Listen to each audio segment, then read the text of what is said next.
Hello? Hello? I would like your finest drink, please. I don't know if I'm gonna stick with that voice. Drink, you say? What do you have in mind, miss? Melina, but Melly is fine. It's short for Melina. I see. Well then, Melly, what kind of drink would you like? Something tasty. Something that will give me fun new ideas. Oh, and some Thunder Sage. I don't have any money, but I think I've got something to barter for the drink. You're getting a bit of a migraine attack? You're gonna rest a bit?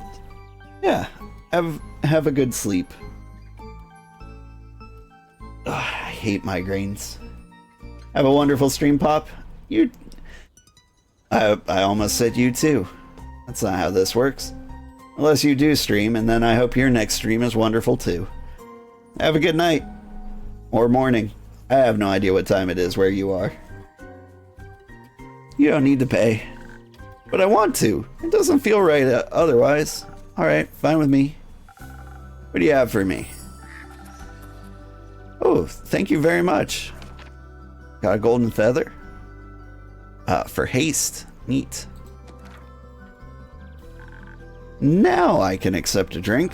Very well. Let me see what I can do. I think she wanted intelligence and Thunder Sage. I think that's the same sparkling nebula drink I just made.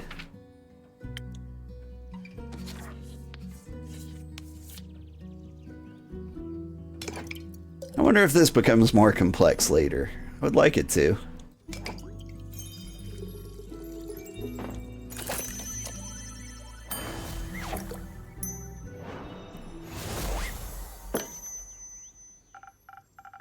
Some new, fun, and sweet ideas coming right up.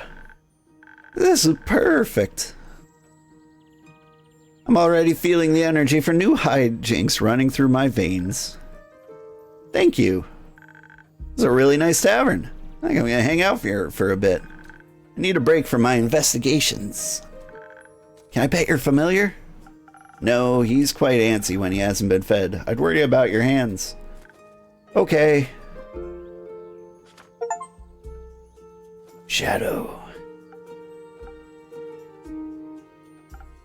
Oh, Zephyr, almost didn't see you there. I suppose I am as stealthy as the night. No, as the night. Meant as the night. Sounds like you need a drink. Desperately. And that will help me remember words. I've been quiet for so many hours. I think I've forgotten how to speak. Explains why we're communicating telepathically right now. We are. No. Who the are you? Was I too stealthy for you? No. Let's get you a drink so you stop cursing at the child. Detective, stop cursing at the detective. Yes, of course. Though my drinks don't come cheap. How much? I'll trade you one for a trinket. Ah, one of those. One of those. What if I didn't find one? Are you trying to tell me you made it all the way through the castle without stealing a single thing? Here. Thought the place might like it. Oh, that is cool. I got a bat clock. Ooh. Well, my tavern tells me it thinks it's beautiful, but is wondering what it might be. Thought it was smarter than that. Does the tavern want to guess what it is? A frying pan? You're not even remotely close. They are right. That part looks like a handle. That's the pendulum. Do you think if you fried eggs in this pan, they would take a bat-like shape? I really doubt it. It's a wall clock, adorned with hungry bats. One of the creatures of the night's telling time to another. A very inaccurate wall clock. It seems it's nowhere near midnight.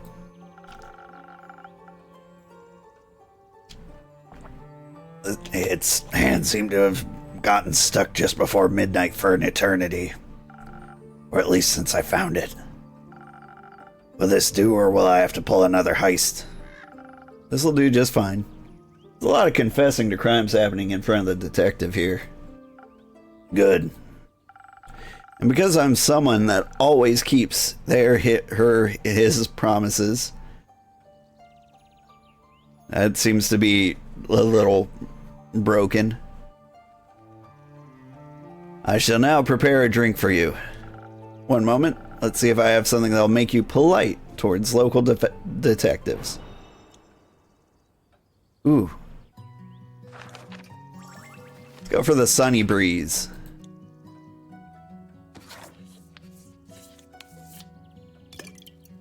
Oh, this one is going to require an additional ingredient.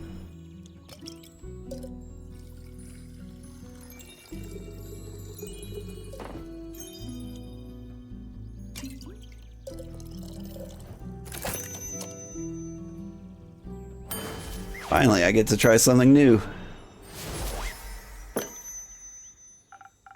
Politely, a drink. Did I accentuate the right notes? Sure did. You should consider becoming a musician. I'm happy where I'm at now, thanks. Now, will you be polite and tell me what happened? No. Why not? I don't even know who you are. I'm Melina, but you can call me Melly. No thanks. So, what else did you steal? Castles have many things, I've heard. Nothing. Shouldn't you be at school? I don't go to school. I'm already smart enough. Do your parents agree with that? My parents are dead.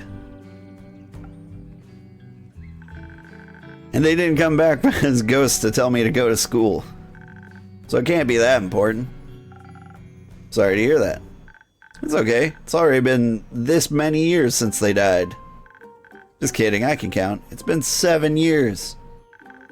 It was only 3 when they disappeared forever. I don't remember a lot about them. But I already solved their murder, so it's okay. Did you avenge them? No, they got eaten by zombies. And the zombies got eaten by a T-Rex. Not a lot left to avenge. That makes sense. It does. Classic adventurer's tale. Right? I basically sped ran my origin story.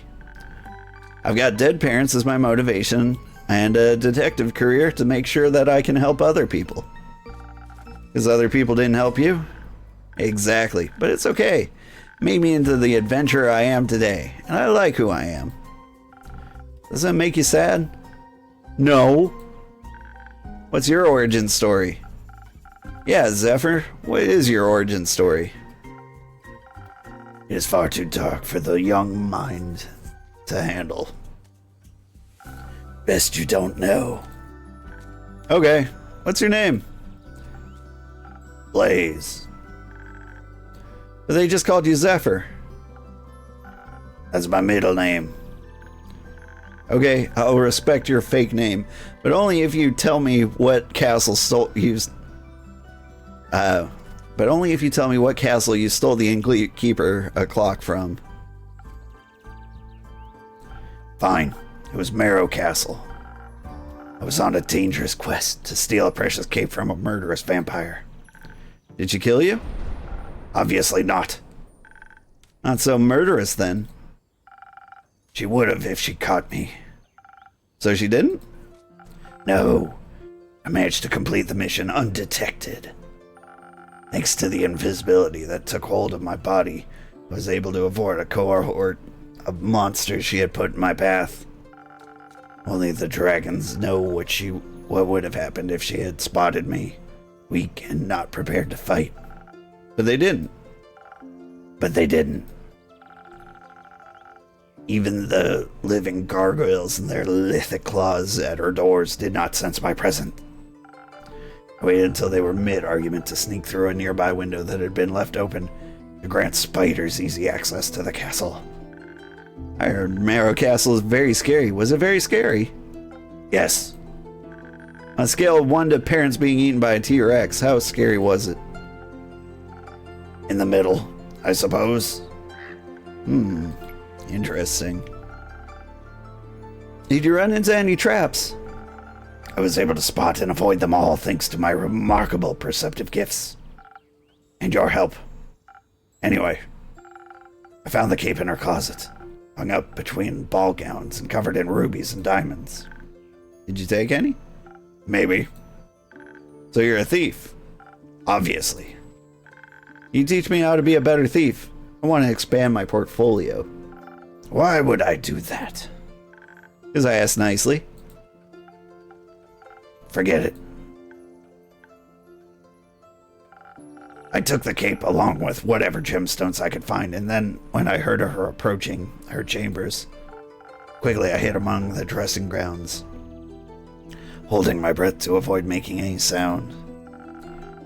Thought I had made it through when suddenly she opened the closet doors. I was pressed so close to the wall I thought the wood would start vibrating with the rhythm of my heartbeat. But she reached right past me, picked out a hat, and returned to her dastardly vampire activities. What are vampiric activities? I don't know. Sucking blood, turning into bats, scheming about blood. Lots of blood stuff, it sounds like. Indeed. Did you make it out of there easily, Blaze? I found a secret passageway that led below the pond, through the earth and to the summit of the Witch's Peak. Almost scared this strange cleric to death when I regained my visibility. She was ready to ignite me with her golden flames. Sorry, I had to take a drink breath. This is destroying my voice, but I will continue. That seems harsh for just a little jump scare. Are you sure your fingers stayed in your pockets? Who can say?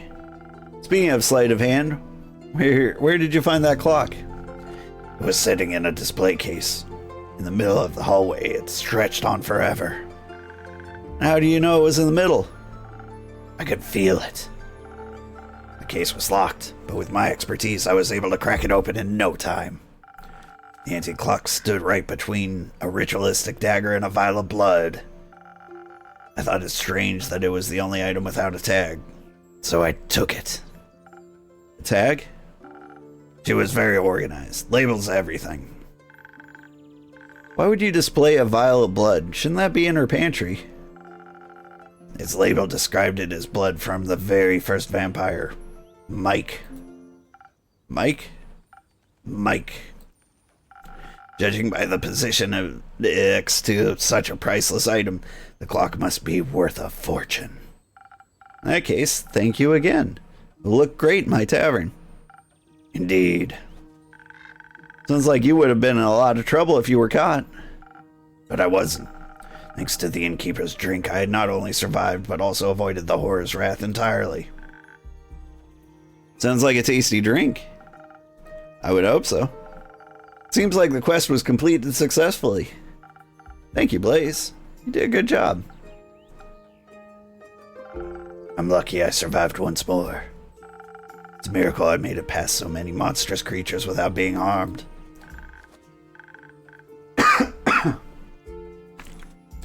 Did you think you might die when you took the quest, I mean?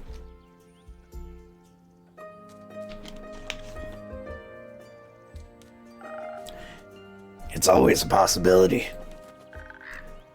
Then why would you go? Death is inevitable. Such is life. At least you have your cape now. It's not mine. It belongs to another vampire. Another vampire? Yes. It was stolen from him in a lover's quarrel. The clutches of love always end in such cruel tragedy.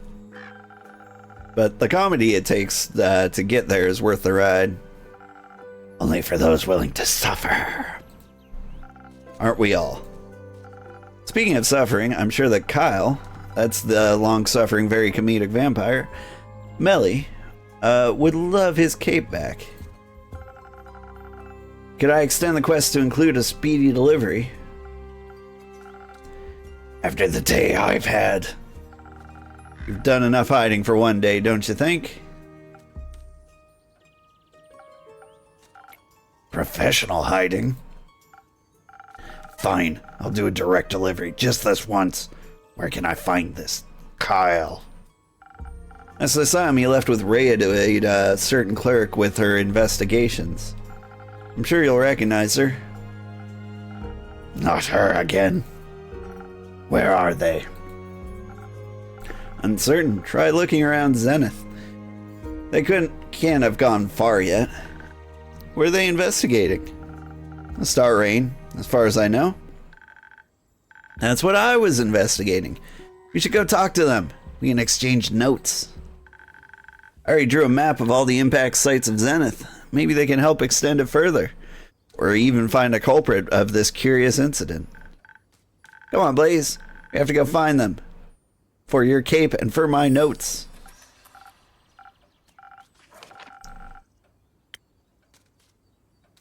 Melina might be young, but she's already an aspiring detective. And probably smarter than quite a few of my customers. She's a sweet and curious kid, despite her parents meeting an early tragic end. It's exceptionally hard not to like her, and it seems not even edgy rogues can resist her charm. Oh, she's a Vukakin. So Vukakins can be dogs or cats? Just a race of any furry? I'm going. Alone. You do whatever. With you along, I could never stay undetected. Wait for me! See you soon, innkeeper. See you soon, Melly.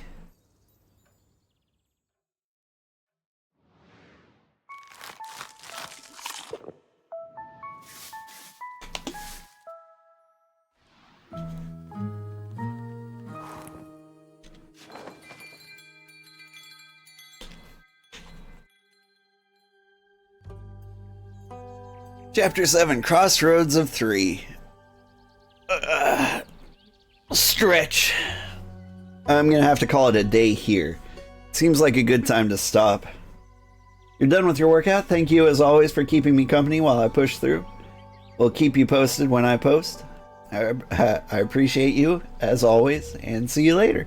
I appreciate you too, Silent Sleeper. Thank you for hanging out with me. Thank you everyone for hanging out with me. I had a good time. I'm really curious to see where this goes, so we're going to pick this up on Monday.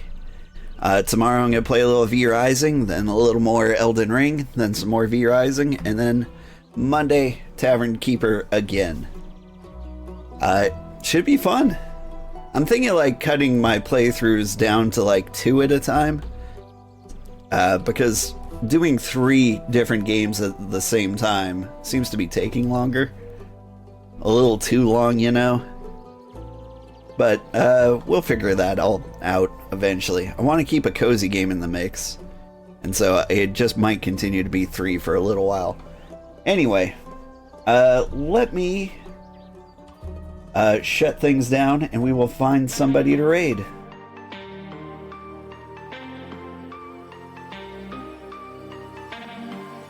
We are ending a tad early. It's just such a convenient part to end on, since it's the end of a chapter and all. Alright, who's cool? Who's doing things? Strawberry and Dendro Bunny. They're both playing the same game. We're gonna raid Dendro Bunny because it's been a while. I like her accent.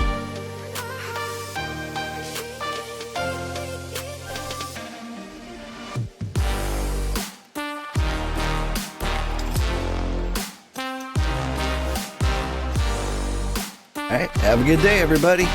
Bye-bye.